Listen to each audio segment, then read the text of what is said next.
my sons, my warriors, and the Emperor's most tragically underappreciated instruments of perfection. Today, we sail not merely to war. No. Today, we sail to vindication. For too long have the whispers followed me through the halls of terror. Too passionate, they said. Too ambitious. Too Fulgrim. This is the 10th heroic speech he's given since we left Terra 10 months ago. Well, once a month ain't too awful now, is it? This, a control chip. As if Fulgrim required control. As if perfection itself required supervision. But today changes everything. For the Emperor has given me a task worthy of my talents. A task so monumental, so tragic, so... Why didn't you pick up that thing? Because it's a stim pack and I'm at 100% health. Yeah, but what if you get hurt later? You can't pick it up if you're already full. That's stupid. In the guard, we carry extra supplies. It's not the guard, it's Doom, and you are not even a Solar Auxilia, so quit talking to me! Well, clearly you're doing it wrong. I'm not doing it wrong! Why aren't you grabbing all the ammo then? Because I'm already full on shells! You can never have too much ammunition. Yes, you can! That's literally how the game works! Oh, so you're using the shotgun wrong. To raise the sword against one's own blood in the name of the Imperium. Today, I prove that Fulgrim requires no leash, no restraint, no chain, only you play! I would, but you're hogging the machine. You're standing 3 inches from my face! That's because you're about to miss that armor. I didn't miss it! You just walked past it. It was green armor! I already have blue armor! Armor is armor. That's not how armor works! Your son did exactly as you commanded. I'm going to Now kindly remove this infernal device from my skull, for clearly I never needed it. Now then, let us go and destroy my children, for the Emperor, and, if I may be so bold, for my reputation. 6 months later. Well, that could have gone better. How in the bloody hell does a single rhino take all of the fire from every one of our tanks? For that matter, since when was Sly Marbo alive again then? Only humans are alive. That guy wasn't human. And poor hell. He didn't deserve what they did to him. Help! Home, please, and don't spare the horses. And then they won. Why is there no video archive of the battle? What do you mean, my lord? I ordered a film crew to accompany Fulgrim's crusade to murder his own sons. What happened to them? Oh, those guys. Yes, those guys. My lord, I regret to inform you that they died well before the crusade got underway. What the fuck? Apparently the Mechanicus got bored and made servitors of them. If they were turned into servitors, the least they could have done was carry out their original mission. They don't exactly have agency anymore, after the whole being disembodied in your own skull thing. Well, that's just stupid. That's just how servitors work, my lord. What about Peter Turbo 5000? He's an exception. Normally all original memory engrams are erased and replaced with Mechanicus protocols. Again, that is stupid. It is the punishment they deserve, my lord. If it was punishment, they would remember their crimes and be forced to repent as a servitor, locked in their own skull, and forced to obey whatever commands are given to them. We're not heartless, my lord. That's incorrect. I remind you of people like Osh Van Dyer. Or how about Cryptmon? In Cryptman's defense, He genuinely believed he was doing the right thing. By laying exterminate us upon any planet even remotely in the direction of High Fleet Behemoth. Yeah, kinda. Clearly I am wasting my time trying to convince a mindless automaton like yourself. Continue with relaying the details of Fulgrim's crusade. Right you are, my lord. Just a mindless automaton for sure.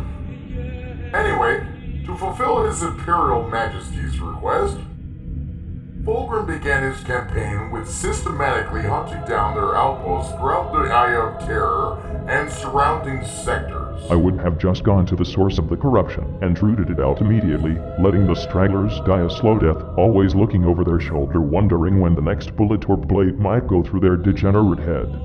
I suppose that Fulgrim believed it better to eliminate their external outposts before smashing their primary holdings to bits. It makes sense anyway. It's easier in the long run to hit the small targets first and then the larger ones to prevent their spread. Going for their primary base on Buttfuckia 3 right away would have been like kicking a hornet's nest, only the hornets would have spread. Seriously? Well, it's a hard strategy to argue against. No, I meant that name. Did they really call it Buttfuckia? Yes. Are you really that surprised, my lord? No, not really. I just thought they would have been more creative with their degeneracy. Perhaps a name, like Pornucopia Secundus? Or Cleopatra? No, that one is too straight for them. Better to be glitter more glisten reach. Okay, those are some pretty good ones, my lord. Damn right they're good ones, because I'm the motherfucking emperor. Shall I return to relaying the details, my lord? Please do. Are you alright, my lord? Of course I'm alright, you should stain. Why do you ask? Because you said please. Fuck you. No thanks.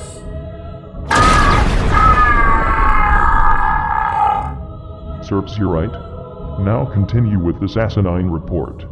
As you wish, my lord. So, after Fulgrim eliminated the outlying outposts, he proceeded to Buttfuckia 3. Pornucopia Secundus? Right.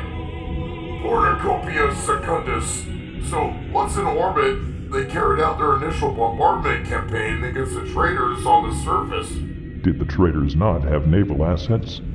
Oh, they definitely did, my lord, but Fulgrim's battle fleet was able to make short work of them. Fulgrim made sure that his fleet was split in such a way that prevented the traitors from retreating. But it seemed they were determined to stand and fight, so ultimately it was not necessary. Well, the so-called Emperor's children actually stood and took a fight. I was just as shocked as you are, my lord. Normally they'd see overwhelming odds and split, but it seemed they were absolutely intent on fighting their gene father for his perceived betrayal of them. If only we would have done this centuries ago. Well, we didn't have your divine wisdom to directly guide us, oh great master of mankind. Stop glazing. I can't do anything right. So what happened next? Well, after the orbital bombardment to soften the landside defenses was complete, Fulgrim and the Cadian 1073rd began their ground assault in earnest. The traitor forces were numerous, as stragglers from previous parts of Fulgrim's crusade had fled to the planet, causing a large concentration of traitor forces. So, I was right. In hindsight, it would seem so, my lord. So what did the traitors have at their disposal? Well, quite a bit actually, my lord. Of course they did. The core of their leadership appeared to consist of 4 primary commanders directing the defense. Oh good, a full clown car of degenerates. First among them was a demon prince of Slanesh, with wings. Of course it flies. Yes, my lord. It was observed leading several counter-assaults personally. Hellforged weapons, infernal cannon, wings the size of a thunderhawk. The usual. There was also a Lord Exultant coordinating their infantry formations. What a pretentious fucking name. He carried a Phoenix Power Spear and appeared to be directing their melee formations, pushing their infantry to charge aggressively into Fulgrim's advance. So a cheerleader with a pointy stick. Something like that, my lord. There was also a Lord Cacophonist present. Ah yes, the noise idiots. He appeared to be embedded with their sonic weapon teams, amplifying their firepower and coordinating their barrage patterns. So the battlefield was literally a concert? Essentially, yes. And finally, Oh, this should be good. Eidolon himself was present. Of course he was. Yes, my lord. With his auric hammer, he personally led several dueling engagements against the advancing Imperial forces. I should have killed him personally. In hindsight, that may have simplified things. So aside from their leadership, what forces did they actually have on the ground? The bulk of their frontline infantry consisted of infractor squads. Infractors. Yes, my lord. 10 warriors per squad, armed primarily with dueling sabers and bolt pistols. They brought swords to a gunfight. It's the Emperor's children, my lord. They believe violence is an art form. I don't know what I expected from the Sundance Festival rejects degenerate children. 2 of these squads were identified in the defensive line, each bearing icons of excess and pushing extremely aggressive melee charges against advancing Imperial infantry. So drugged up sword lunatics. That would be a fair summary. And what about their support units? They also deployed several smaller Tormentor squads. Tormentors. Yes, my lord. Basic infantry elements. Bolt guns, close combat weapons. Their primary role appeared to be holding defensive positions and screening the more dangerous units. So cannon fodder. More or less. And vehicles. They did field some armored support. Oh good, something normal.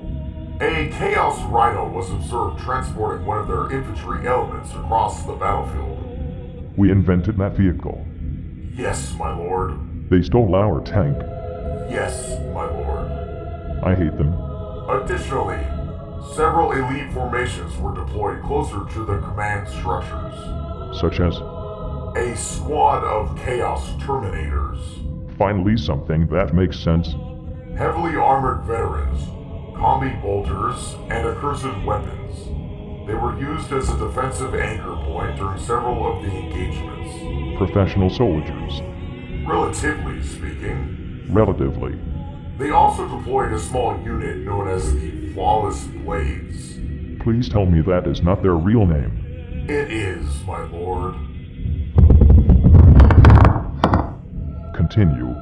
3 elite duelists wielding weapons known as Bliss Blades. Their primary purpose appeared to be eliminating high-value targets through rapid melee engagements. So they're assassins? Yes, my lord. And what about aerial support? There was one particularly unpleasant sighting. A Helldrake, as previously mentioned. Oh, of course there was a demon fucking dragon. Fucking dragon indeed, my lord. It was observed making repeated strafing runs against Imperial armor columns before being driven off. Why does Chaos get all the dragons? That remains unclear, my lord. And their ranged support? Ah, yes. That would be the Noise Marines. Oh, for the love of... 3 separate squads were identified, most armed with sonic blasters, though several were carrying heavier Blastmaster weapons. So a galactic noise complaint. That would be an accurate description, my lord. And you said Fulgrim fought through all of this? Yes, my lord. With the Cadian 1073rd? Yes, my lord. And they won? Yes, my lord. I still want to see the footage. As you were saying, my lord, the footage, regrettably, none exists. The film crew, as previously noted, became servitors before launch. But the after-action reports from the surviving Cadians of the 1073rd and Fulgrim's own colorful account are quite detailed. Colorful. Wonderful. Just what I need, poetry from a prime arc who thinks war is performance art. Get on with it. How did they actually win? because from what you've described so far, it sounds like Fulgrim led his shiny new regiment straight into a meat grinder. Accurate assessment once again, my lord. The ground assault began promisingly enough. Orbital bombardment had softened the outer defenses. Fulgrim and the Cadians advanced in good order, then complications arose. Complications. That's Imperial Code for everything went to shit. Precisely. At one critical juncture, every remaining Imperial tank, Leman Russes, Chimeras, the lot, converged fire on a single, stationary Emperor's Children Chaos Rhino. It was not moving. It was not obscured. It was, by all accounts, painted in garish pink and gold, practically begging to be hit. And not a single shot connected properly. Las cannons veered off at improbable angles. Battle cannons detonated harmlessly in the dirt. One plasma cannon overheated and cooked its own crew. The Rhino simply drove through the barrage like it was on a leisurely parade, transporting an entire squad of infractors straight into the heart of the Cadian line. we gave them weapons that can vaporize titans, and they couldn't hit a parked vehicle. Magnificent. Truly the pinnacle of human engineering. The Cadian 1073rd suffered catastrophic losses in the ensuing melee. Most of the regiment was annihilated. All but one battered Leman Russ remained operational. Infantry reduced to 3 understrength squads, and Private Hell... The one in the body bag from the bridge flashback? Yes, my lord. It turns out the squad's long-standing myth of hell as an impervious good luck charm was overstated. He tripped over his own bayonet during a charge, impaled himself, and rolled directly into a squad of tormentors. Morale nearly collapsed at that point. So their talisman was a walking disaster. Womp womp. The battle reached its lowest point in fortune, its nadir, so to speak. When the Helldrake finally descended, late, but dramatically so, it stripped the remaining armor, set the last Chimera ablaze, and appeared poised to turn the tide decisively in the traitor's favor. Of course it did. Eidolon himself emerged at that moment, perched atop a ruined bastion. Auric hammers sparkling with Slaneshi power. He waited until victory seemed absolute, classic Emperor's Children dramatics, before committing to the field. Of course he did. The prick always loved an audience. And Fulgrim? Did he at least cross blades with his old lieutenant? No contact was made, my lord. Fulgrim was pinned, defending the remnant of his regiment. Eidolon monologued about perfection through excess and the exquisite agony of betrayal. Standard fare. And then? And then Sly Marbo appeared. Sly Marbo. Affirmative. Reports are vague on his point of origin. A bush, possibly a crater, possibly the warp itself. He emerged screaming, endless, wordless screaming, and proceeded to methodically eliminate every traitor on the field. Define methodically. Knife work, primarily. He carved through infractor squads like they were parchment. Dismantled the Noise Marine's sonic arrays mid-blast. Scaled the Helldrake in flight. Rode it like a deranged Grogsmack rider, and drove his blade through its skull until it crashed in flames. As one does. The flawless blades attempted duels. He did not duel. He simply ended them. Eidolon lasted perhaps 12 seconds before being noticed by Marbo, and immediately hurled off his spurs and finished in the dirt. The Rhino, the same one from earlier, exploded when Marbo planted a demolition charge in his exhaust.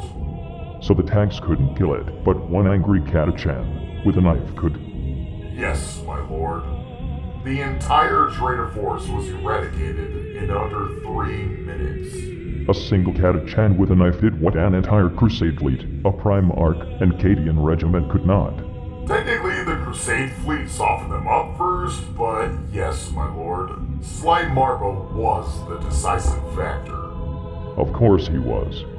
The one guardsman who doesn't salute, doesn't report, doesn't even speak, just appears, screams, and murders everything. This is merely further evidence that I was right to create super warriors. Wait, is Sly Marbo... No, I did not make him. He made himself. He is Sly Marbo. More to the point, why was he not deployed earlier in the battle?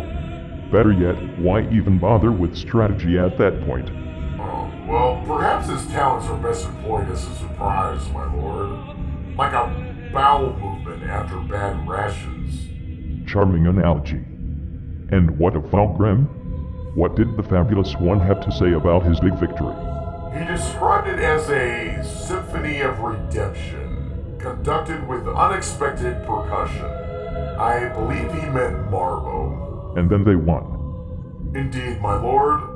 Against all odds, logic, and basic marksmanship, a glorious Imperial triumph. Considering what they were up against, we couldn't have expected a better outcome. I still want that footage. Or simulation. Or giant middle finger mounted on my throne, as a reminder that the universe hates me personally. I shall see what can be arranged, my lord. Typical automaton behavior. You are dismissed. And puppy. Yes, my lord? Next time Fulgrim launches a crusade, send Marbo first. And tell the tanks to aim for the ground. Clearly that's where the hits land. If patterns hold, Marbo will have already disappeared back to the warp to wreak havoc. Wreaking hell and hell. Now that's redundant. Speaking of redundant, why are you still here? Leaving now, my lord. Bloody Marbo. Bloody Marbo. Bloody Marbo.